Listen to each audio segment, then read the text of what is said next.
नमस्कार दोस्तों, आप सबका स्वागत है आपके अपने चैनल गवर्नमेंट एग्जाम स्टडी में। दोस्तों, जैसा कि मुझे पता है आप सभी इस समय सीटेट की अपनी परीक्षा का रिजल्ट बहुत बेसब्री से इंतज़ार कर रहे हैं। उसका रिजल्ट जिस आना था आपका पहले ही, वो अभी तक नहीं आया और बहुत ज़्यादा इंतज़ार हो गया, इसका रिजल्ट अभी तक नहीं आया है। इस रिजल्ट के अपडेट को लेकर हम बात करेंगे।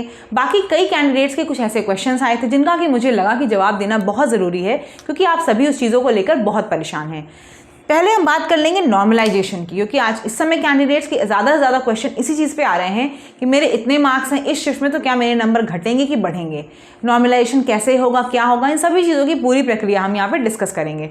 तो दोस्तों, आपको मैंने कई चीज़ें पहले ही बताई हुई है कई वीडियो में, तो हो सकता है आप इस चैनल पर नए हो, पहली बार सुन रहे हो, तो चैनल को सब्सक्राइब करना बिल्कुल भी ना भूलिए। और जो भी आपके डाउट्स हो आप कमेंट सेक्शन में तुरंत पूछिए, हम उसके आपको रिप्लाई जल्द से जल्द देंगे। दोस्तों, पहले बात कर लेते हैं रिजल्ट की। तो रिजल्ट तो देखिए दोस्तों, आपका ऐसा नहीं कि बनाना है, वो बनकर तैयार हो गया है। क्या दिक्कत है, क्या परेशानी, क्यों नहीं जारी किया जा रहा है, ये सब हम बाद में बात करेंगे। उसके ज़्यादा ज़रूरी चीज़ें जो हैं वो ये हैं कि कई कैंडिडेट्स नॉर्मलाइजेशन को लेकर बहुत परेशान हैं। मैंने आपको पहले भी कई बार बताया हुआ है कि जो नॉर्मलाइजेशन होता है वो क्या होता है। नॉर्मलाइजेशन सिर्फ लाया जाता है कि किसी भी कैंडिडेट को टफ शिफ्ट होने की वजह से नुकसान ना हो, ठीक है। क्योंकि आपको पता है जब एक या दो शिफ्ट में पेपर होता है तो वो बड़ी आसानी से मेंटेन हो जाता है कि अच्छा ठीक है एक लेवल का पेपर हो। लेकिन सीटेट में आपने देखा था ऑनलाइन परीक्षा थी, और जब भी ऑनलाइन परीक्षा होती है तो शिफ्ट हमेशा ज़्यादा होती है, वहाँ पे नॉर्मलाइजेशन का सबसे बड़ा खेल होता है। देखिए, सीटेट में 16 दिसंबर से लेकर 21 जनवरी तक आपका परीक्षा हुई है, यानी कि 23 दिन में 42 शिफ्ट कराए गए हैं। अब आपको पता है इन 42 शिफ्ट में कोई ये कह दे कि बिल्कुल लेवल 1 था, वो तो बिल्कुल बात सही नहीं होगी। हाँ, लेकिन ये है कि ज़्यादातर आप देखेंगे कि लेवल 1 ही जैसा मेंटेन किया गया था। किसी किसी में कुछ सेक्शन में था, जैसे हिंदी वगैरह में कहीं एक दो जगह इशू आया था, ये थोड़ा सा टफ था पैराग्राफ वगैरह, लेकिन ऐसा नहीं कहें कि बहुत ज़्यादा कोई टफ पेपर था। लेकिन हाँ, फिर भी मानेंगे कि कुछ शिफ्ट आपकी बेहद आसान थी। एक चीज़ देखिए और दोस्तों होती है, ये होती है कि अगर आप ऑफलाइन पेपर होता है तो आपके लिए, हमारे लिए, हर किसी के लिए एनालिसिस करना बहुत आसान हो जाता है, क्योंकि आपका पेपर होता है, आप देख लेते हैं किस शिफ्ट में आसान पेपर आए थे, किस शिफ्ट में टफ आए थे। लेकिन जब पेपर ऑनलाइन होता है तो सिर्फ जो कैंडिडेट उस समय देने जाता है उसका फीडबैक ही समझ में आता है। अगर किसी को आसान लगा पेपर तो वो कहेगा कि पेपर बहुत आसान था, और जिसको टफ लगेगा वो कहेगा पेपर टफ था आज। बाकी जब रिस्पॉन्स शीट आई उसके बाद हमने एनालिसिस करके देखा तो ये पता चला कि कौन सी शिफ्ट आपकी हार्ड थी और कौन सी शिफ्ट आपकी आसान थी। ठीक है दोस्तों, हम पहले आज उन्हीं के बारे में बात कर लेते हैं। पहले आपको समझाना चाहूँगी कि नॉर्मलाइजेशन होता कैसे है। सपोज कर लीजिए 4 शिफ्ट हैं, 42 शिफ्ट जो हुई थी उसकी बात नहीं कर रहे हैं, हम सिर्फ 4 शिफ्ट की बात करते हैं, ठीक है। शिफ्ट 1 में सपोज करिए एवरेज कैंडिडेट्स के मार्क्स 125 आ रहे हैं। एवरेज यानी कि जो ज़्यादातर बच्चे होंगे उनके मार्क्स इसी के आसपास होंगे। देखिए दोस्तों, 90 और 100 की बात नहीं करेंगे, क्योंकि हमें ये पता है कि पेपर ऐसा बिल्कुल भी नहीं आया था कि एवरेज कैंडिडेट्स के 90 ना आए, ठीक है। हम उसकी बात बिल्कुल भी नहीं करेंगे। शिफ्ट 1 में एवरेज कैंडिडेट्स के 125 आ रहे हैं, शिफ्ट 2 में 115, शिफ्ट 3 में 133 और शिफ्ट 4 में आप देख रहे हैं 100 से ज़्यादा आ रहे हैं। तो यानी कि आपको देख के लग रहा होगा जो शिफ्ट 3 है आपकी, वो क्या है, बहुत आसान होगी, क्योंकि यहाँ एवरेज मार्क्स सबसे ज़्यादा आ रहे हैं। तो ये वाली शिफ्ट आपकी क्या होगी, आसान होगी। और जहाँ पे 100+ मार्क्स एवरेज स्टूडेंट्स के आ रहे हैं, यानी कि वहाँ क्या होगा, वहाँ दोस्तों होगा कि वो शिफ्ट आपकी टफ होगी। अब अगर नॉर्मलाइजेशन होता है दोस्तों तो क्या होगा, इस शिफ्ट में आपके क्या होंगे, कैंडिडेट्स के मार्क्स घट सकते हैं, और इस शिफ्ट में क्या होंगे, कैंडिडेट्स के मार्क्स बढ़ सकते हैं, ठीक है दोस्तों। लेकिन देखिए, जब भी नॉर्मलाइजेशन होगा यहाँ भी, तो ऐसा बिल्कुल नहीं हो कि आप सोचिए अरे हमारे 133 तो हम 100 पे आ जाएंगे, ऐसा भी नहीं होगा। इतना भी नॉर्मलाइजेशन नहीं होता है कि 25-30 नंबर आपके या 15-20 नंबर घट बढ़ जाए। सिर्फ जो अंतर आता है वो 3 से 4 नंबर का आता है, ठीक है। वो भी तभी आएगा दोस्तों जब किसी शिफ्ट में बहुत ज़्यादा हार्ड या किसी शिफ्ट में बहुत ज़्यादा आसानी होगी, तभी, ठीक है।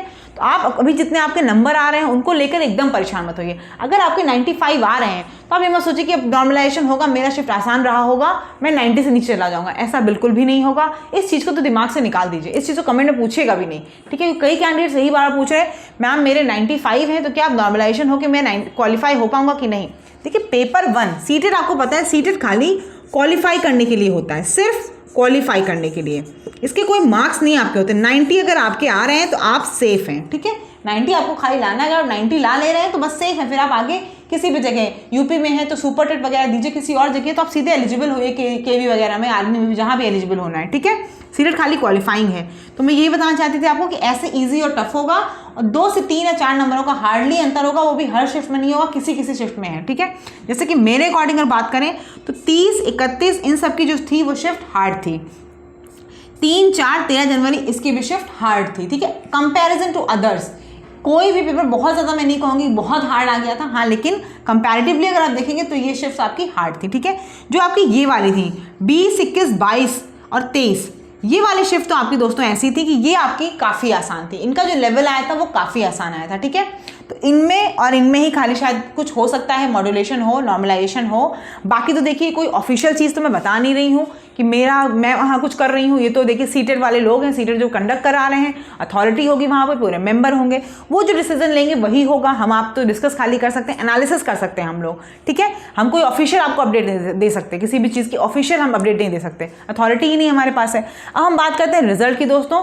तो देखिए मैंने आपको बताया भी है, रिजल्ट आपका एकदम बनकर तैयार है। ऐसा नहीं कि रिजल्ट बनाना है, ऐसा नहीं जो मैं नॉर्मलाइजेशन बता रही हूँ ये अब करना है, ये सब हो चुका है दोस्तों, ठीक है। कुछ टेक्निकल इश्यूज हैं, कुछ वहाँ पे इंटरनल भी चीज़ें हैं, जैसे कि चेयरमैन वगैरह भी चेंज हुए हैं, और भी कई चीज़ें दिक्कतें थी, उन सबको शॉर्ट कर दिया गया है। अब देखिए शॉर्ट आउट हो चुकी हैं, तो बस आपका रिजल्ट अब जल्द ही आ जाएगा। मैंने आपको बताया है इसी हफ्ते आ जाएगा, तो इसी हफ्ते इनफैक्ट ये भी सुनने में आ रहा है कि रिजल्ट आपका आज या कल में भी आ जाएगा, ठीक है। तो आप बिल्कुल परेशान मत होइए, रिजल्ट आज या कल भी आ सकता है। बस आप जो है अभी तक आपने इतना पेशेंस दिखाया है, तो आगे भी थोड़ा और पेशेंस रखिए, रिजल्ट आएगा और रिजल्ट बढ़िया आएगा आप सबका। नॉर्मलाइजेशन में ऐसा किसी का नहीं होगा कि किसी का नुकसान हो, सबका फायदा ही फायदा होगा। नंबर बढ़ेंगे ज़्यादा लोगों के, घटने तो बहुत ही मुश्किल है, ठीक है दोस्तों। अगर आपको बातें समझ में आई हो, अच्छी लगी हो, चैनल को सब्सक्राइब जरूर कर दीजिएगा, और आपको कोई भी क्वेरी हो तो आप कमेंट सेक्शन में हमसे ज़रूर पूछिएगा, उसका जवाब आपको जल्द से जल्द दिया जाएगा। धन्यवाद।